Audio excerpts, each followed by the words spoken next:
Өмірде әртүрлі адамдар кездеседі. Біреумен сөйлескенде бірден оның тәрбиесін, мәдениетін, ақылын байқап қаламыз.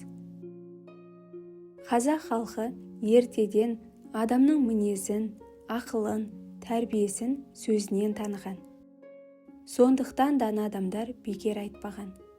Адамның қандай екенін сөзіне қарап біл. Ал надан адамды тану тіпті қиын емес. Оны екі негізгі белгісінен бірден байқауға болады. Бірінші белгі көп сөйлейді, бірақ аз біледі.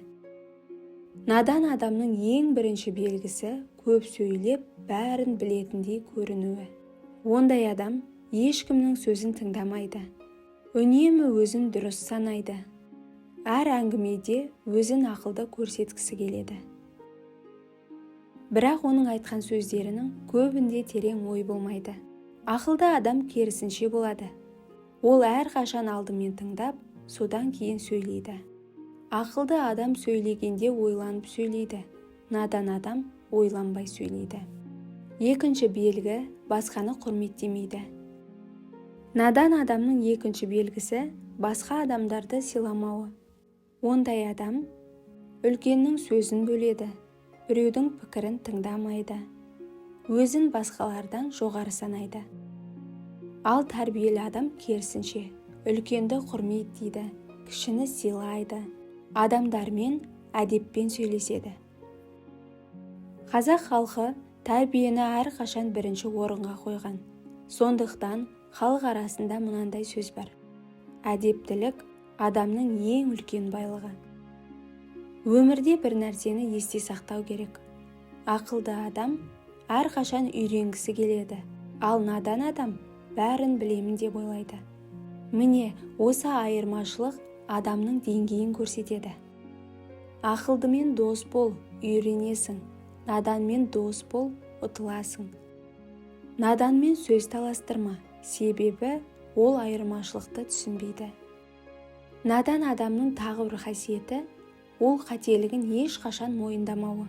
Ондай адам қателессе де ақталады, кінәні басқа адамға жабады, өзінен қате іздемейді. Ал ақылды адам керісінше болады. Егер қателессе, оны мойындап түзетуге тырысады. Қателігін түсінген адам жартылай ақылды. Надан адам көбіне өзін жоғары көтеру үшін басқа адамдарды төмендетіп сөйлейді. Мысалы, біреуді мазақ ету, біреуді кемсіту, біреудің жетістігін жоққа шығару. Бұл адамның мәдениетінің төмен екендігін көрсетеді. Ал шын мәнінде ақылды адам ешкімді кемсітпейді. Надан адамның тағы бір белгісі ашуға тез беріледі. Ондай адам тез ренжиді, ашуланып кетеді, сабыр сақтай алмайды. Ал сабыр ақылды адамның белгісі. Сабыр түбі сары алтын. Ақылды адам өзінен ақылды адамдармен сөйлескенді жақсы көреді. Ал надан адам өзінен ақылды адамдарды жақтырмайды. Себебі ол өзін төмен сезінгісі келмейді. Наданмен дос болғанша жалғыз жүрген артық. Себебі надан адам адамды алға емес, керісінше артқа тартады. Өмірде әр адам ақылды болып туылмайды, бірақ әр адам ақылды болуға тырыса алады. Ал надандықтың ең қауіпті жері адам өзінің надан екенін түсінбейді.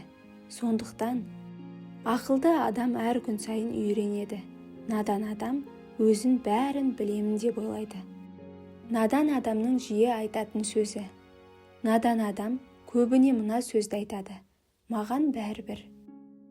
Бұл сөз адамның жауапкершілігі жоқ екенін, еш нәрсеге мән бермейтінін, өз өміріне де салғырт қарайтынын көрсетеді. Ақылды адам керісінше болады. Ол әр нәрсеге ойланып қарап, жауапкершілікпен сөйлейді. Надан адам тағы мына сөзді жиі айтады: мен бәрін білемін. Бұл ең қауіпті сөздердің бірі. Себебі ақылды адам керісінше мен әлі көп нәрсені үйренуім керек деп ойлайды. Ақылды адам тыңдайды, надан адам сөйлей береді. Наданның сөзі көп, ақылдының ойы көп. Өмірде әр адамның сөзіне назар аударсаң, оның қандай екенін біртіндеп түсіне бастайсың. Ақылдымен сөйлессең, ойың өседі. Наданмен сөйлессең, уақытың өтеді. Надан адам көбіне маған ешкім ақыл айтпасын деп сөйлейді. Бұл сөз адамның өзімшіл екенін, өзгеден үйренгісі келмейтінін, өз ойын ғана дұрыс санайтынын көрсетеді. Ал ақылды адам керісінше жақсы сөзді тыңдап, одан сабақ алады. Өмірде бір нәрсені байқауға болады. Ақылды адам сұрақ қояды, үйренгісі келеді, ойланып сөйлейді.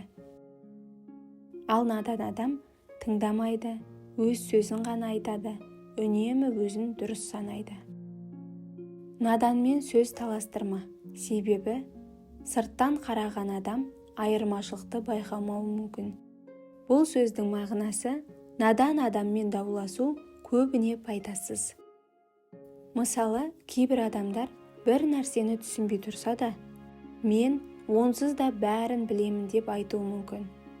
Ал шын мәнінде ең ақылды адамның сөзі мен әлі үйреніп жүрмін деп айтады. Адамның қандай екенін оның байлығынан емес, киімінен емес, айтқан сөзінен тануға болады. Сондықтан сөзіңе қара, өзіңді танисың дейді дана адамдар. Надан адам бос әңгіме жақсы көреді. Ондай адамдар көбіне біреуді өсектейді. Бос сөз көп айтады, уақытты пайдасыз өткізеді. Бос сөз ақылдың аздығы. Надан адам жетістікке қуана алмайды. Егер біреу табысқа жетсе, надан адам оған шын көңілмен қуана алмайды. Қызғанады, жамандайды, кемшілік іздейді. Ал жақсы адам керісінше басқаның жетістігіне қуанады.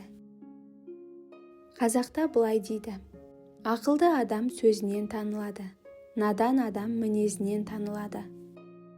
Бұл сөз адамның тәрбиесі мен мәдениетін білдіреді. Ақылды адам өзін өзгертуге тырысады, ал надан адам бәрін өзгертуге тырысады. Құрметті оқырман, арнаға жазылуды ұмытпаңыз. Және де пікір бөліміне өз ойыңызды жаза кетіңіз.